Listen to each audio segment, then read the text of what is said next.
This time I have a Samsung UN32EH5300 FXZC, and this one's got no picture.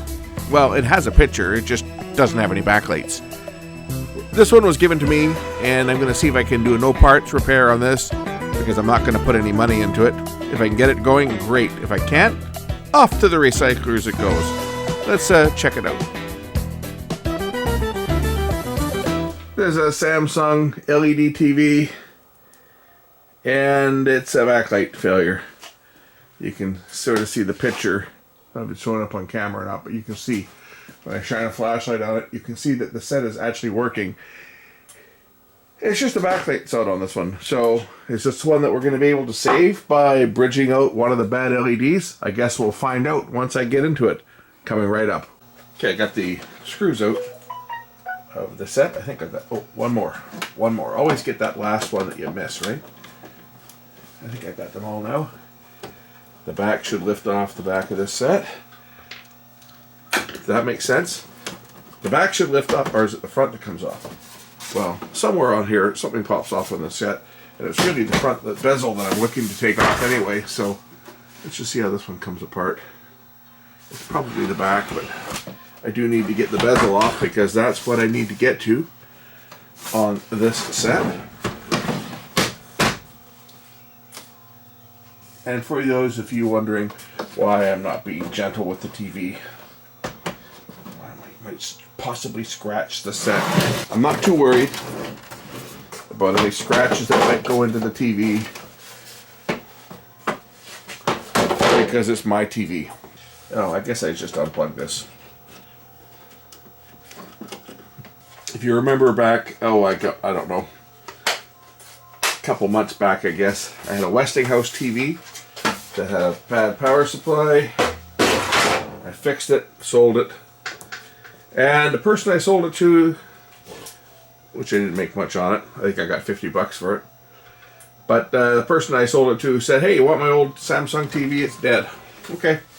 So I got this one in trade for the other one. Made in Mexico. Like this TV is, I'm trying to look at the date on this thing, I think it's 2013. So I guess it is, it's, you know, it's 10 years old. Well, not even 10 years old yet. End of 2013. So it just turned 10. But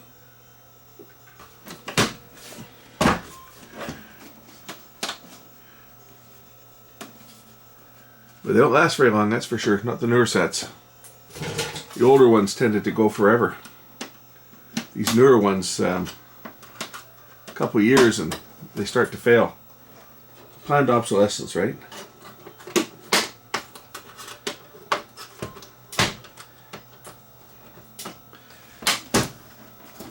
But hey, they're cheap.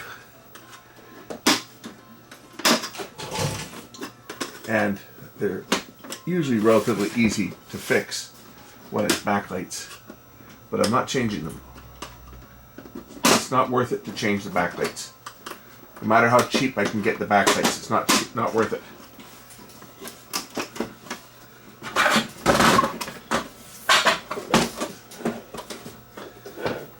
I should probably disconnect the tabs here first before I do anything else. We'll take these tabs off, unplug those, because when I lift the screen, or when I lift the bezel off, I'll be able to lift off the screen. And I got another clip to take out anyway, but I'm getting there. I'm getting to the point where, it's almost to the point where I can lift off the screen.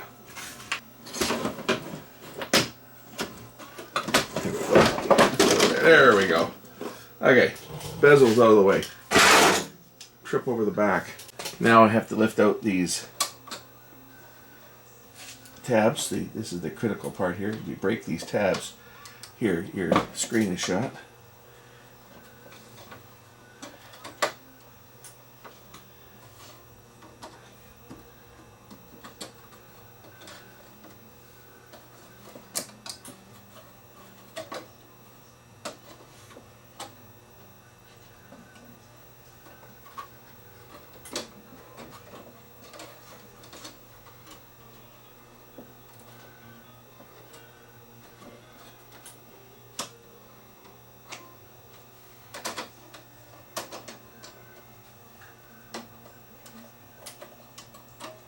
that was free.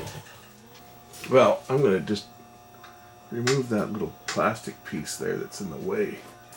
That appears to be jamming this tab up. I don't want to damage the tab, so I'm just going to break this little plastic piece off here. There. And then the tab will lift out. So I don't want to damage it, that's for sure.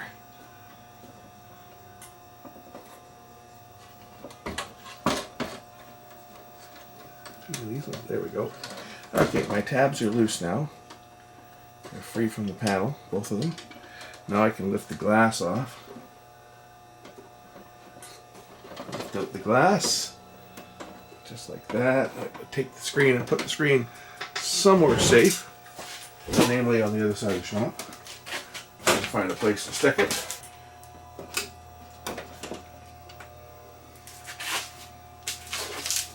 Smaller screens are quite easy to work on. It's the larger ones that become more of a pain in the ass. You can do this on the screens up to, well, about 55 inches. When you get larger than that, you pretty much have to use laser suction cups to support the screen. Otherwise, just the weight of the glass itself can cause it to crack. Let's say these are cheap sets, so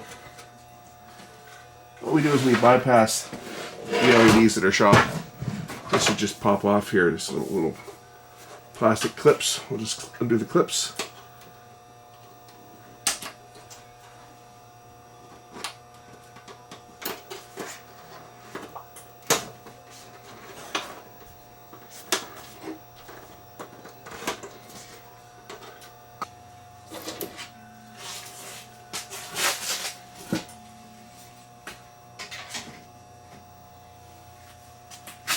Okay, now I can lift off the diffuser and set that out of the way. Now it's got to figure out which one of these LEDs is shot. It's only going to be one for sure. We'll lift out the reflector, and this is just kind of just sits in there. All right, now we have access to the strips, and I can measure this with a meter, or I can use my good old power supply and just put 3 volts or so across each LED and see which ones light up. That's usually the easiest way to do it, just to put 3 volts across each LED and see which one lights and which one doesn't. Got my power supply set for 3.4 volts. Let's do some testing and see what lights up and what doesn't. That one lights up, that's good. I think it might be this one here. That one's good. And we go to the next one. That one's good. We go to the next one.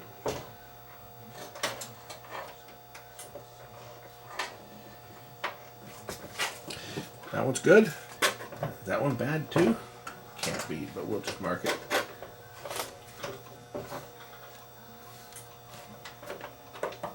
That one's good. Oh, there's a few of them that might be bad on here. And the last one down here, I think this returns back all the way back over to here. And that one's good. So, looks like there might be a few of them that are questionable on this one here.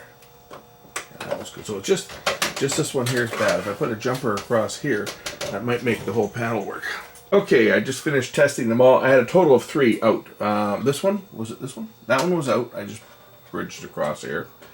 The 2 on the ends were also out. The lenses actually fell off when I was testing, so they were also open, so I removed those 2 and just put a bridge across them. Let's just see if it fires up and we have any light this time. There we go. Okay, so we had 3 LEDs that failed on this set. This one was wide open. These 2 were very, very dim, and it flickered. And when I put the power supply across them, instead of them lighting up like this, they were just like barely glowing. So they were also on their way out. I'll throw this set together now and we'll see if we get a picture. I should. And, you know, I've done this before on TVs. Usually they only have 1 that's gone out. In this case, 3 were bad. And I've got a TV that I did this on probably 5 years ago now, and it's still running. These sets go together pretty quick. There's nothing really to hold this in place. Some of them have clips that go in, but not on this one. Small sets, they just go together just like that, and then the diffuser goes over top of that, the two diffusers. They just sit on top of here.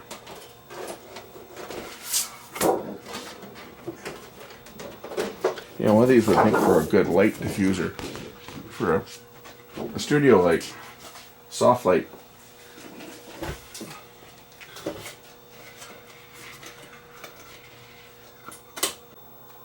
Next will be the bezel for the screen. And that just clips on over top. Snaps in place.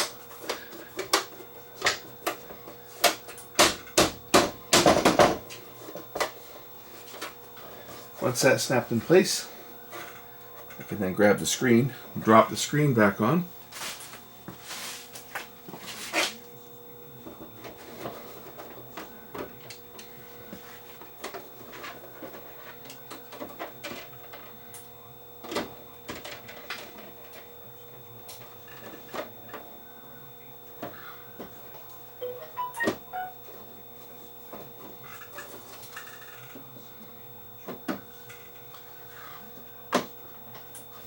The screen will lock in place. It sits perfectly flush. Should be no protrusions on any of the sides. Once the screen is centered, once again we can very carefully put these tab connectors back in place. The circuit boards with the tabs on them. You just drop in like that. Snap into place like that. And then the other bezel goes over top.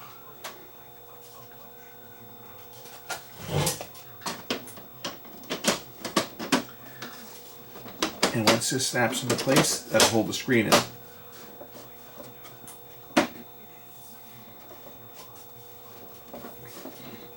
Now the set can be turned over. Reconnect the timing controller board.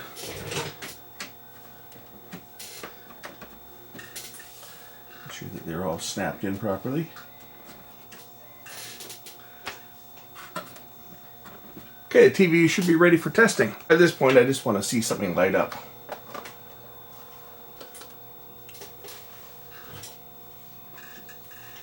Good, that means it's working. Put the back on it now and we'll give it a test.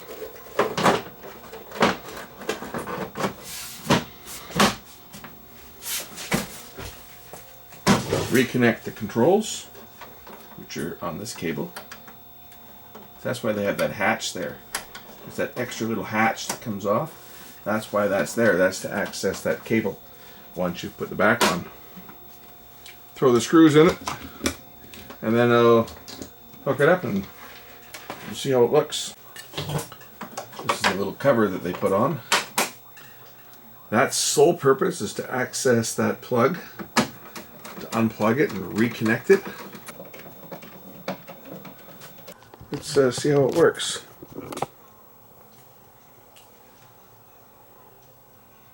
Looks pretty good to me. You can't even tell that there are 3 LEDs that are missing on this set.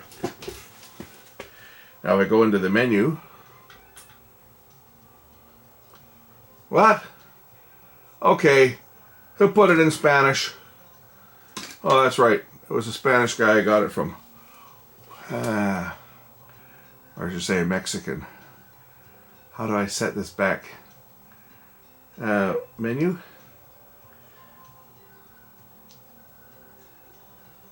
There we go. Now I can read it. All right. Okay, this is probably why the backlight burned out like it did. Who the hell does that? Oops. Backlights. Never run your backlight that bright. You're asking to burn it out prematurely. No more than 15. And let's try a different input. This is a dumb TV, I think. Let's try AV input. Color bars. Color bars are always good. It's flickering on the TV, I know. That's just the rolling shutter. Because the LEDs are pulsed, right? So, but yeah, I mean, I know that the two here are out, and do I really notice it much darker in the corner there? No, not really. And there's another one that's like out over here that's out. You don't see it, you see? This is 3 dead LEDs, and the picture looks fine. Can't complain about that. Let's connect it to my network. So I don't know why this is not connecting, because my password is correct. I checked it twice and I'm putting the right password in, but this can't connect to it. I'll try a different router. I'll try connecting it to the white router this time. It's only called the white router because it's white. That's the color of it, as opposed to the black router. We'll see if it will connect to this one. And this is not a mesh router or anything. This is about as simple as it can get. And yet it won't connect to that either. I'll try connecting it to the 2.4 network instead of the 5 gigahertz network. Okay, is it going to connect to the 2.4? Why is it not working? I don't know, but it's starting to tick me off. Because my phone's connected. No problem. It probably needs an update to the TV, and of course, well, I got to connect it to the network to get an update. Yeah, see, it's still, I don't know why. I'm running out of access points to try. Okay, I managed to get connected to the 2.4, so maybe the 5 gigahertz on this thing's not working. Well, no, because it wouldn't connect to the other 2.4. So I don't know, but it's now appears to be working. Let's see if I can sign into anything. Has this thing got smart stuff on it? Where's my smart features? Let's first of all see if there's any updates. Let's see if there's any software updates. Let's see. Oh, look, there's a new version of software. So let's update the software and see whether that does anything, whether it fixes any connectivity problems. Again, I don't know if this is even a smart TV. I think it's supposed to be a smart TV. So it should have the usual suspects. It should have Netflix and Prime and whatever else it might have in it, but I didn't see them showing up when I hit the smart button. I mean, maybe it's this remote that I need to use. I got 2 remotes here. They're both for smart TVs, apparently. We'll see how long this takes. Put in a couple Duraleak. Smart Hub is updating. Okay. I guess I gotta wait. Okay. Wow, okay. It does have some apps on here. Has Netflix. What else has it got? The movie channel. The movie network.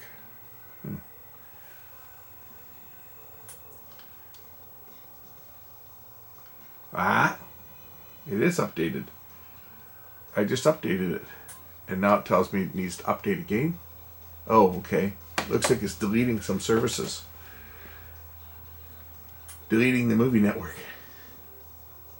Is it going to delete everything else? Okay. What does this actually do? Got TuneIn Radio. Wow. Netflix H&H. What the heck is adding stuff? Oh, see, it's adding stuff on here now. Cineplex Store. It's installing Amazon. Okay. Looks like we get some new features on this TV. AccuWeather. Cool. I should run this on my more modern set and see what happens. I have I think it's a 2016 4K set in my office. I never use the smart features on it. I don't think I've even ever connected it to the intranet. It just sits on my cable box so I can watch hockey games when I'm editing. Interesting. Okay.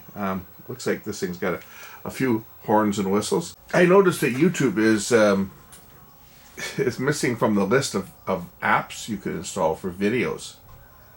Huh. I figured they would have YouTube in here. They got all these other streaming services in here, but no YouTube. That's I found that kind of odd. Let's just see there's nothing else in there. TuneIn Radio's in. Plex, whatever the heck Plex is. But TuneIn Radio. Let's see if I can.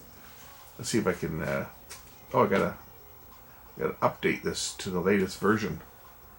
See if I can get the station I'm listening to pop up in the background on the TV. It should, because they're on TuneIn. But it does seem to. Oh, there it is. What? It's slow. All right, they do have the wave on here. Let's see if it picks it up. I click OK. I don't even know how to work this thing. A render error? What the? It's just to play a radio station. A render error. Let's see what happens here. It's not playing. I'm not impressed. What else won't work on this set? It tells me I try to launch Netflix that it needs to update. I think everything needs to update on this. Unable to connect to Netflix.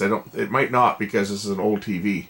This one may not work because, you know, Netflix has done a lot of updating over the years, and they basically obsoleted all of the older televisions. I'm curious as to whether Prime will let me sign in. I'll try signing into my Prime account. Well, that was relatively painless. I just had to scan my QR code and it logged me in, and my Prime account should be showing on this TV. And it is. Excellent. Let's see if I can actually watch something. That's the thing. It's of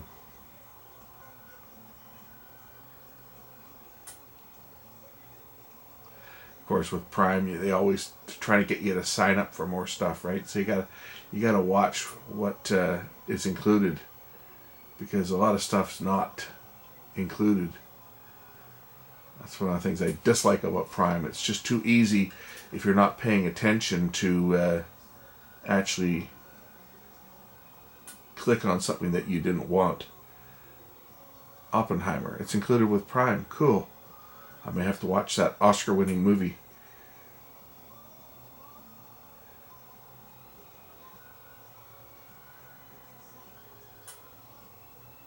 I've seen it. That's why it says start over. Just want to see if it'll play. Oops. I think I forgot to plug the speakers in. Well, I tried logging this in again. I tried logging the previous owner set out and tried logging in again to Netflix. It's not able to connect. I have a sneaking suspicion that Netflix has expired these TVs, just like they did all the Blu-ray players that were out there that I had. They expired my Blu-ray player. You know, a bunch of pricks. It's good reason to cancel their service. So can't get Netflix on this one, but I can get Prime. Okay, that's a little better. Now I got sound. Just had to plug the speakers in. Well, it doesn't have the YouTube app, but let's just see whether it will get YouTube. It didn't look like it did anything, did it? Oh, wait a minute. What's it doing? It's so slow. This is almost painful. This is painful. Holy crap. Please update your browser. Yeah, good luck with that. I just updated it, but apparently it's not up to date enough to load YouTube. So, kind of a useless smart TV, if you ask me. Well, at least live TV works, and no, it doesn't flicker. That's just the shutter on the camera. I don't know what shutter speed it's running, but it's obviously running at a different speed. Yeah, that's just the shutter on the camera. But it does not flicker, right? If you're seeing flicker on there, it's not flickering. That's just the shutter on the camera that's flickering. Anyway, the picture of this actually looks pretty good. I'm watching it right now just off live TV, off of my cable box. Looks like HDMI 1's got a problem too. There's the same thing showing on my plasma. Yeah, the plasma obviously looks better, but anyway, I guess this is fixed. It's unfortunate that I don't have Netflix on it, but It didn't cost me anything, so I guess it's good enough. Thanks for watching.